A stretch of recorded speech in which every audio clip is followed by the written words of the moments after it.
Thank you all very much for coming out. Hey, let's just dive in, shall we?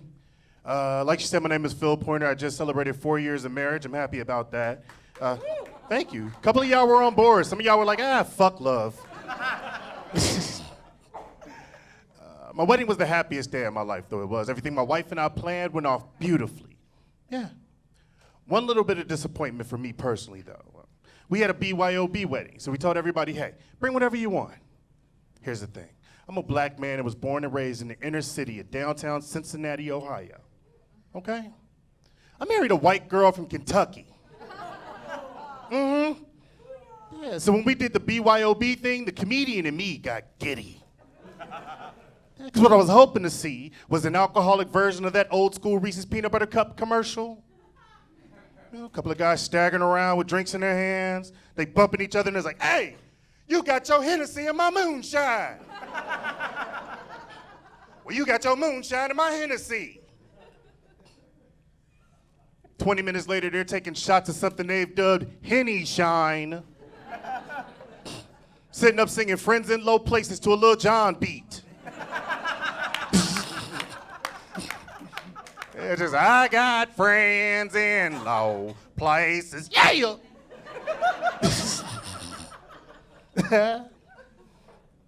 I'm 48 years old, actually, and my wife is actually not the first white woman I've ever tried to talk to in my life. There's not. You know, there was a white girl back in high school that hung out with a bunch of black girls. Yeah, she turned me down by using the N-word. As much as it sucked to be turned down, I was like, yo, these black girls ain't gonna let her get away with saying that. This is the 80s and they don't play that shit. But nah, they all just started celebrating like she hit a walk-off home run in the bottom of the 11th inning or something. You know how messed up it is to find out that your undateability is the realization of Dr. King's dream? Yeah, just little white girls and little black girls all sitting around the table of equality, all paraphrasing that old Negro spiritual. You can't get no ass, you can't get no ass, you sorry Negro, you can't get no ass. I'm glad y'all found that funny. I found it kind of fucked up myself.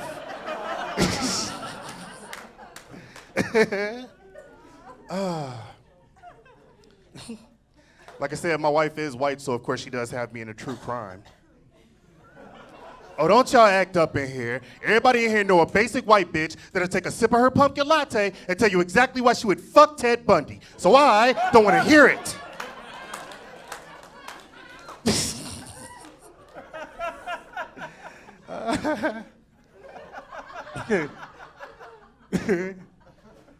Some of y'all had that conversation today.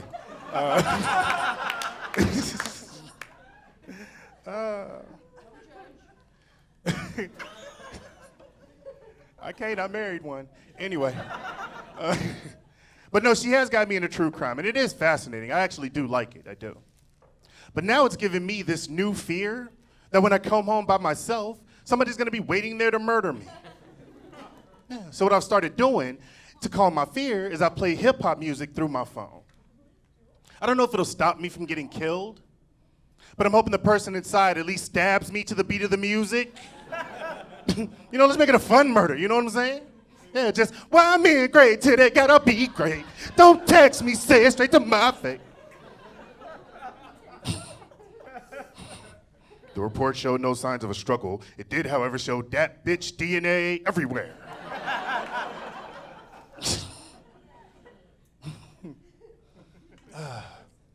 I told you I grew up in downtown Cincinnati, I did, and it's been highly gentrified, it has. Here's a funny thing that I've noticed about gentrification, though. People are quick to tell you what a building was 150 years ago, not so quick to tell you what it was 20 years ago. You know? Like you got people out there like, oh, 150 years ago, this building was a wagon making factory. Yeah, over here's where they formed the wood. Over here's where they assembled the wagons. Nobody out there is like, yo, 20 years ago, this was a crack house. Yeah, over here's where they cooked the rock. Over here's where they bagged it up. Next door, they were walling in dead bodies like on The Wire. It was crazy. I almost didn't do that. I didn't know if y'all would get that Wire reference. Thank y'all.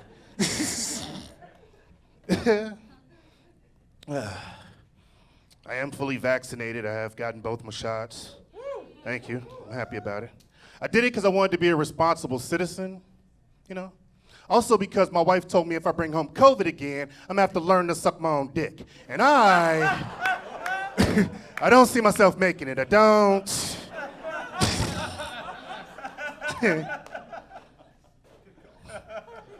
I got it done in the convention center in the city that I live in, and they had the National Guard operating the place, okay? I walked in and I saw all this military and I was like, yo, now I understand why black people are hesitant to get this shot. Yeah, it's because of the Tuskegee syphilis experiment. Yeah, where the federal government was telling black people they were treating them for syphilis when they were actually giving them a placebo so they could watch how syphilis affected our people. Yeah, and they had to go to a military base to get this done.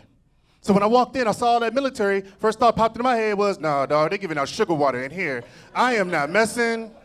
We've seen this before, you know that, right? Fun fact about all this situation is the United States government made sure that the first American citizen to get the COVID vaccine was a black woman. Yeah, and I was like, I hope that goes well. Look, if that woman had a cough 2 days after getting that shot, there would have been black people out there talking about, nah, dog, I don't even drink beer, I drink liquor. Fuck Corona, dog.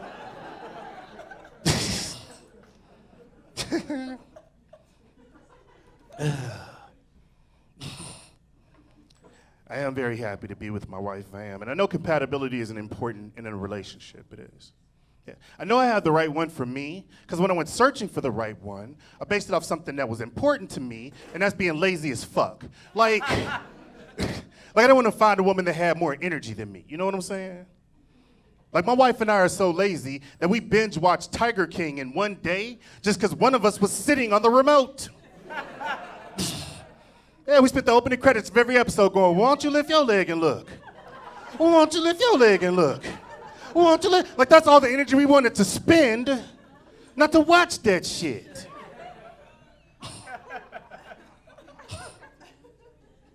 I was reminded that I had the right person in my life, though. I was. Because I was at a wedding with some friends of mine, and they seated me at a table with a couple that was speaking sign language to each other.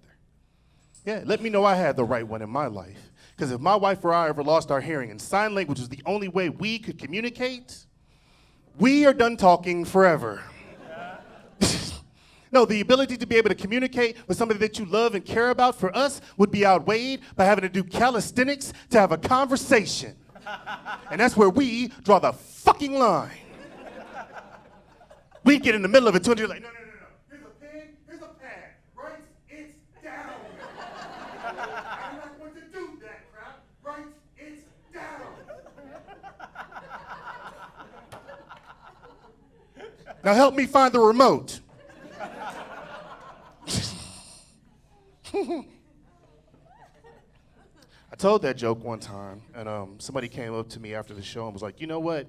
You shouldn't be proud of being lazy, because being lazy has never done anything good for anyone ever. Which is not always true. Because I found out recently that my laziness is actually saving my life. Yeah, here's the thing. I was diagnosed with depression, and during my evaluation, one of the questions the doctor asked me was, if you were going to kill yourself, how would you do it? I had never thought about it before that moment, ever. But in that moment, the first thought that popped into my head was, well, it would have to be convenient. Like convenient? That's what the fuck is going on up here? Like in that moment when I'm ready to cash it all in, only thing saving my life is the thought of, well, that knife is all the way over there.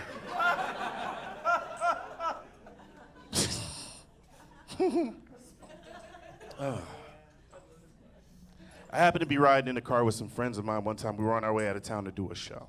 I sent my wife a text message, said, hey, on the way to the show, I love you. Some idiot cut us off, and it messed with my head, it did. Made me realize I don't want to die in an accident, because I don't want the police forming opinions of me based on my text messages. It's a 50-50 shot what you get with me, is all I'm saying, you know? Like that day, they look at my phone, and they're like, oh, this guy loves his wife. He must be a good person. What if it was a day I was sending a real twisted message to a friend of mine? You know? Just, well, if the defense doesn't do well this season, I'll suck your dick and shit out babies. Cops are looking at my phone going, well, this guy does not know how biology works at all. Think it may be one of those anti-vaxxers.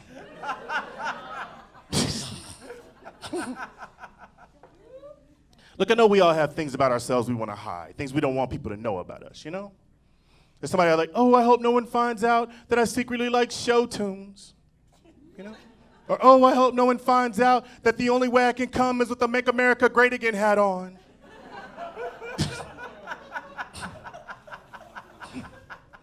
Or, oh, I hope no one finds out that I secretly like Nickelback, you know, horrible shit.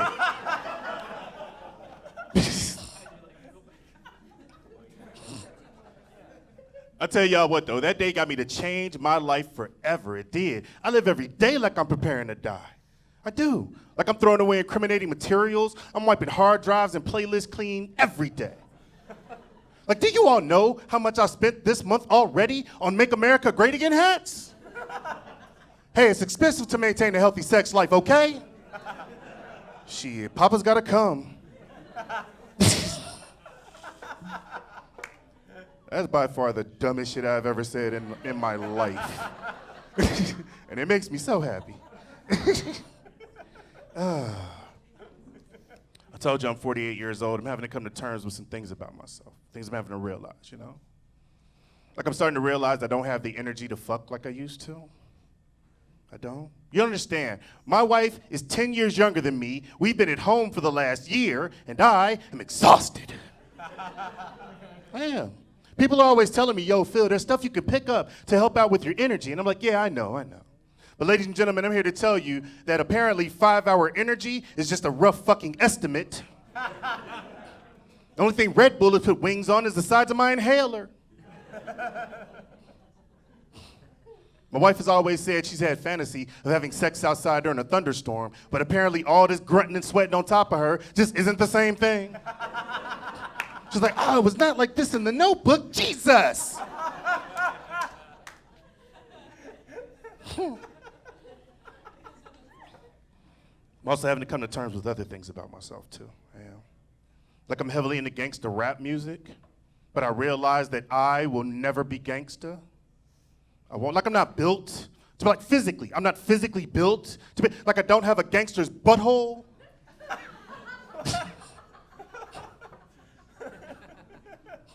Like I've had to throw away 2 pair of underwear at work because I shit my pants. You can't be gangster with that kind of track record.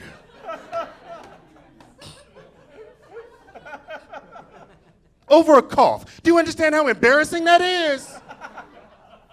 Like I can't be in the middle of a crazy situation just, no, you put your shit down, motherfucker, you feel me? Fuck! Hey, can we finish this later? I gotta go take care of something. Like I can't sneak anything into prison. Think about it. One of the first things they tell you to do when you get to jail is turn around, spread your cheeks, bend over, and cough. I do that, I'm adding on years for assaulting an officer.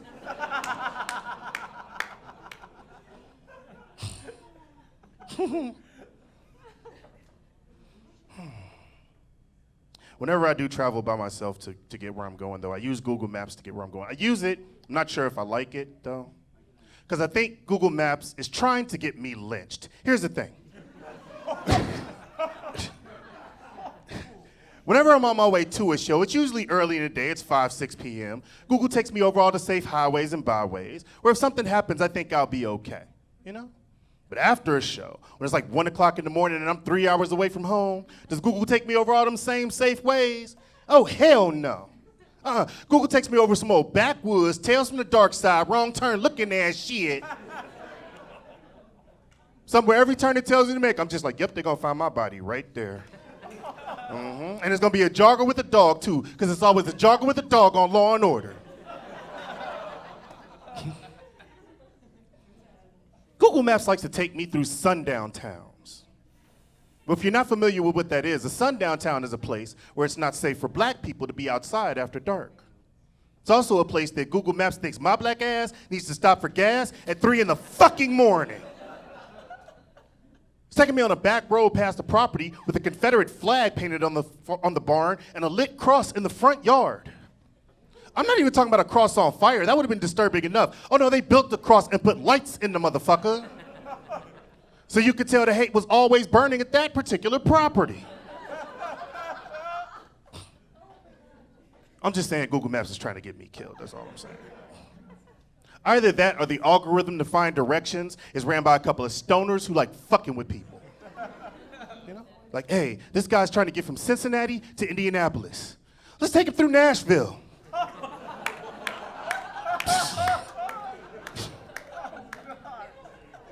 You all have been a great crowd. I love y'all. Y'all have been fun as hell. I'm going to do one more thing, and I'm going to get up out of here.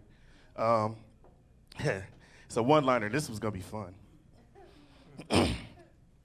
One of the things stopping me from killing myself is the thought of spending eternity having to explain to a disappointed spirit of my ancestors that seasonal affective disorder is just as good of a reason as trying to escape a slave ship.